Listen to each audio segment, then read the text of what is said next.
Porque se a Frelimo continuar a pautar, esses jovens começaram hoje a manifestar em 2029, hoje tem 22 anos, em 2029, 24 anos, em 2029 tem 29 anos, ainda está na flor da idade, pode ainda promover manifestações e ainda vão ter o reforço dos jovens de 2005, 2010, que vão atingir a maturidade eleitoral e vão estar aí também disponíveis para reivindicar esse espaço político. Logo, a própria Frelimo já percebeu que aqui não há atalhos, é reformar a Frelimo e é reformar as instituições, conformar-se com os processos democráticos, melhorar a sua filosofia de funcionamento para poder granjear simpatias populares, para ter o voto real.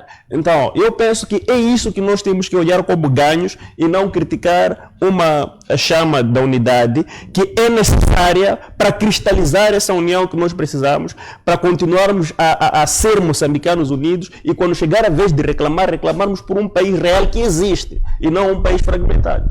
A chama da unidade vem acompanhar, é um ato simbólico que vem acompanhar uma grande cerimônia de celebração dos 50 anos, e esses 50 anos não pertencem a Frelimo, não pertencem a Renamo, não pertencem ao MDM nem ao Podemos. Os 50 anos de independência pertencem a todos os moçambicanos. Quem deve celebrar os 50 anos de independência são todos os moçambicanos, porque a todos os moçambicanos pertence cada metro quadrado deste país. Por isso, esses mesmos moçambicanos há dias estiveram nas ruas a dizer que estamos a ser mal governados. E a chama da unidade só vem dizer que temos que nos manter unidos, vamos reclamar, mas temos que nos manter unidos. Vem nos lembrar na importância de nos mantermos unidos como moçambicanos, em termos territoriais, né? Refletirmos, não permitirmos que chegamos a um nível de debilidade que discutamos a separação territorial, e não chegarmos a uma debilidade que nos permite discutir, quer dizer, estarmos divididos ideologicamente, porque a separação ideológica ela é muito perigosa, é que nos leva a essa ideia de separação em termos territoriais. Tem que perceber, nós com a África do Sul estamos ligados em termos de territórios. Tu sais de Moçambique para a África do Sul sem precisar de uma embarcação. Mas o que é que nos separa, na verdade? Aquelas fronteiras são fronteiras que estão nas nossas mentes. Podemos até pôr ali as cercas e tal, mas a primeira fronteira entre Moçambique e a África do Sul está na nossa mente.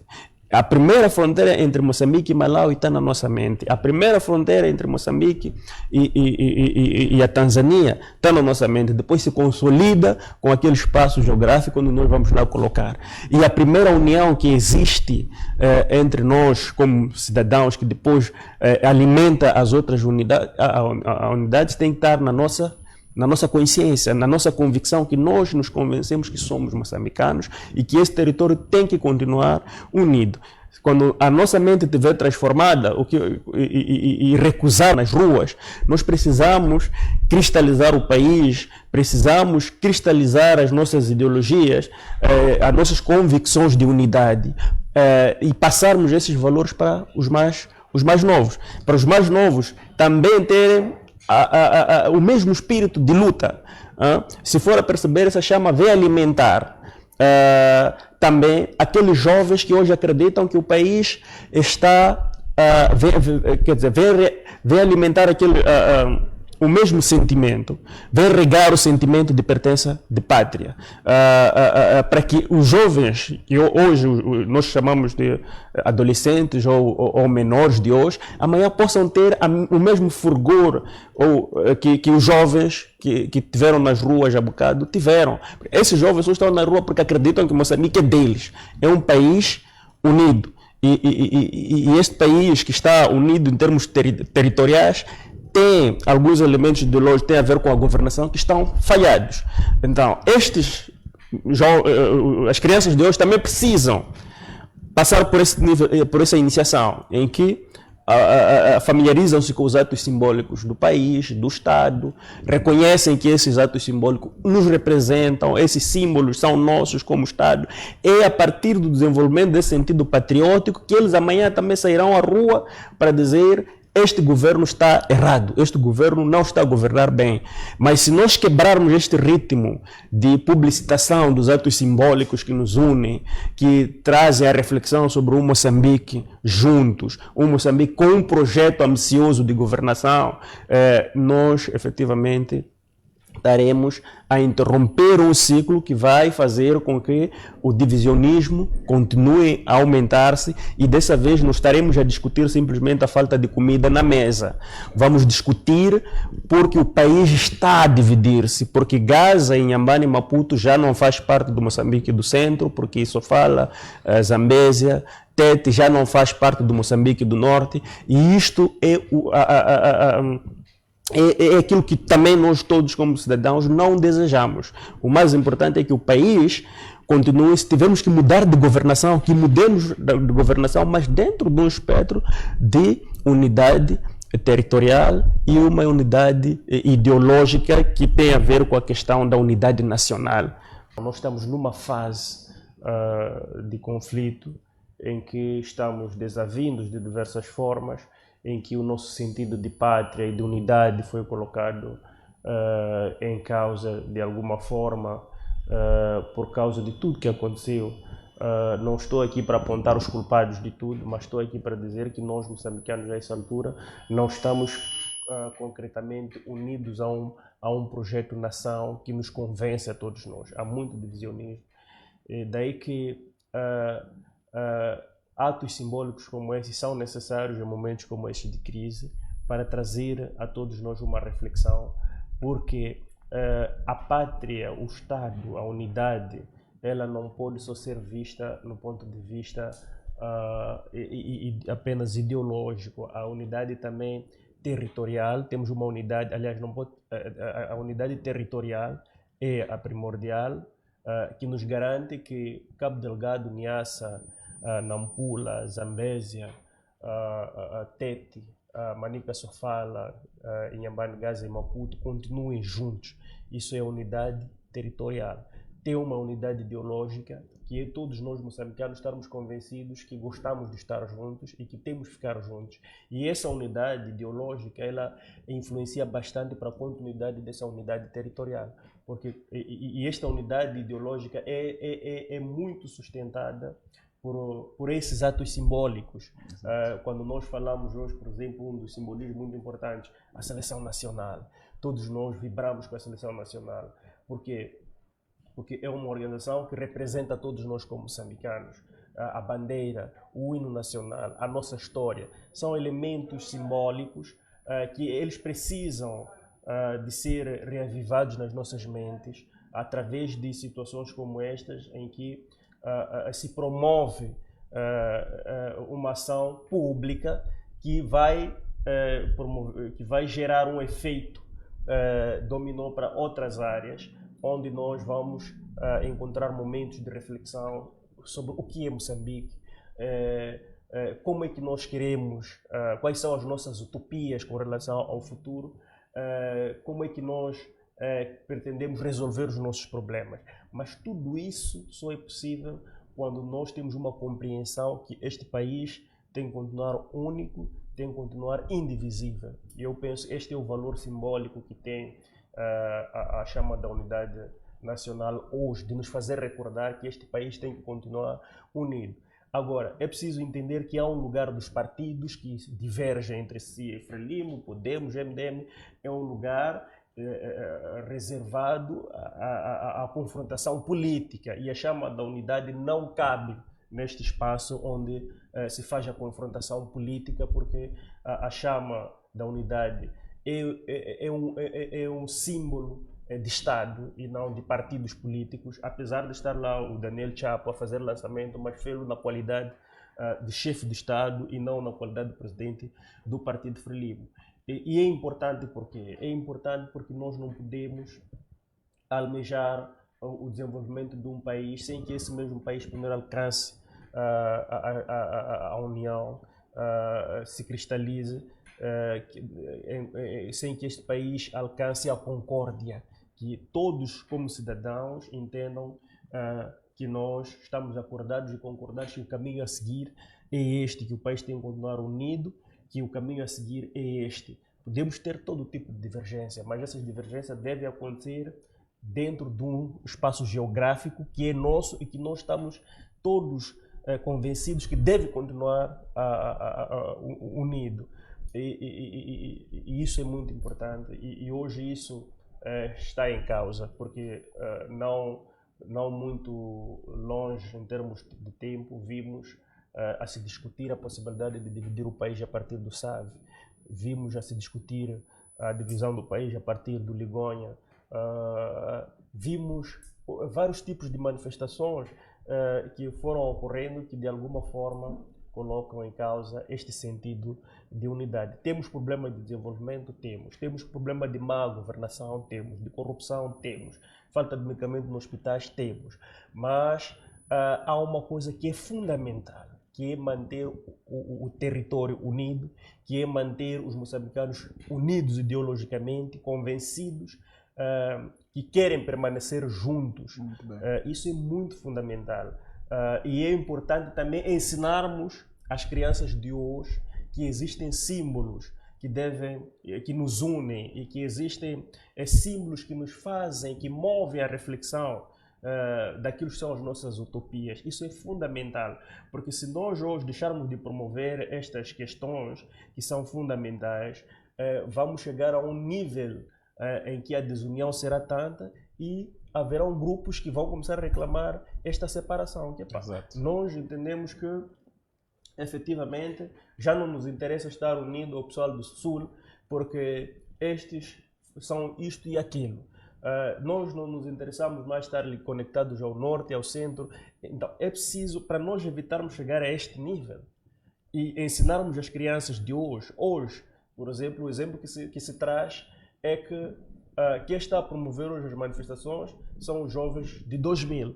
Esses jovens de 2000, se hoje promovem as manifestações e reivindicam o espaço político, é porque há um conjunto de jovens também no passado que criaram condições de manter este país unido e eles ganharam a consciência de pertença deste país e lutam por este país porque entendem que o país os pertence.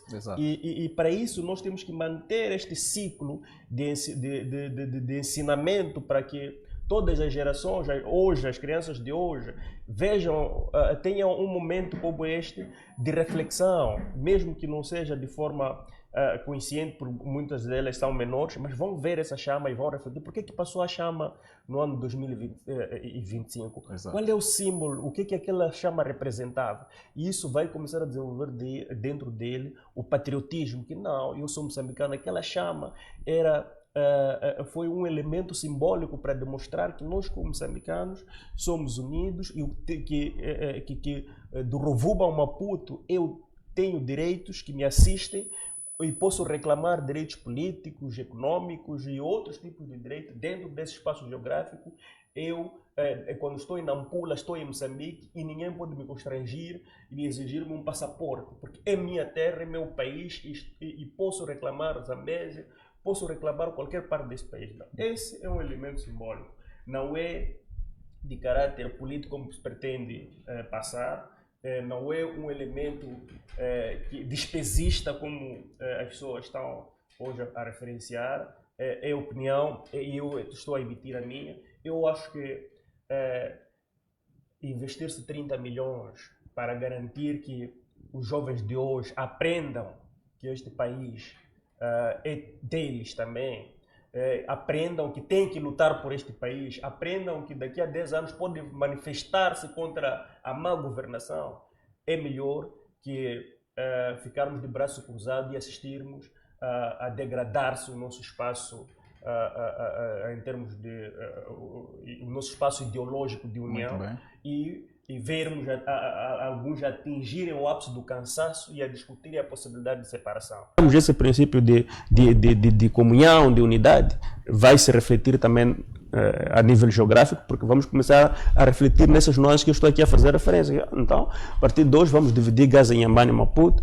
vamos dividir. Então, para nós não chegarmos a esse nível, é preciso começarmos a ensinar, recordarmos nós, os jovens de hoje, recordarmos nós, a sociedade de hoje, mas também também transmitirmos àquelas crianças de hoje um ato simbólico que vai ficar na memória deles, que os moçambicanos têm símbolos, aqueles símbolos precisam ser valorizados, aqueles símbolos representam a necessidade de mantermos-nos unidos fisicamente, em termos territoriais, ideologicamente, com relação a um fim que pretendemos alcançar. Esses moçambicanos não devem ser moçambicanos de qualquer cor partidária, moçambicanos de uma forma geral. Se desculpa mesmo repisar neste assunto, é porque os telespectadores estão nos a acompanhar neste exato momento, tem diversas opiniões em torno deste caso, até por sinal o investimento do próprio valor para mesmo dar suporte a esta movimentação da chama da unidade. Sendo que existiram palcos das manifestações, palcos principais, não acha que mesmo este pode ser um momento para as manifestações voltarem à tona, diga-se de passagem, numa linguagem na gíria, podem vir a uelar a chama da unidade? Olha, meu irmão, o que é certo é que as manifestações tinham um foco. Exato. As pessoas que estiveram envolvidas, jovens que estiveram envolvidos em manifestações, reivindicavam algo que está mal dentro da nossa sociedade. E só é possível reivindicar algo que está mal na nossa sociedade quando este país continuar único, indivisível, interligado de forma geográfica, mas também a nível ideológico. Quando todos estivermos convencidos que esse país é nosso, como se diz, foi um dos principais slogans usados nas manifestações.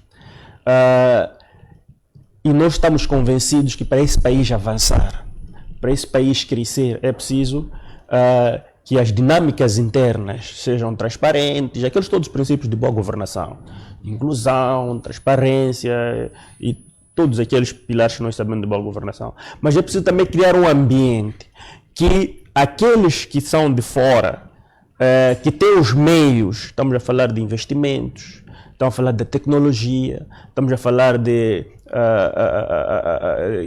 pessoas que queiram vir viver o turismo, venham para Moçambique, entrem para o nosso país, façam investimentos, gastem dinheiro para nós capitalizarmos esse dinheiro para o nosso desenvolvimento. Capitalizarmos esse dinheiro para promovermos alguns setores, o emprego e outras coisas. E eu penso que nós próprios já vimos que depois das manifestações, hoje estamos a passar por alguns problemas que são decorrentes da própria manifestação. Então, entendemos que é preciso trazer um ambiente de paz para que haja uma confiança dos cidadãos estrangeiros em relação ao nosso país, para direcionarem-se ao nosso país, para promoverem, aliás, para investirem e promovermos o nosso desenvolvimento. Agora, também entendemos que há pessoas que estão a governar mal. Está a saber?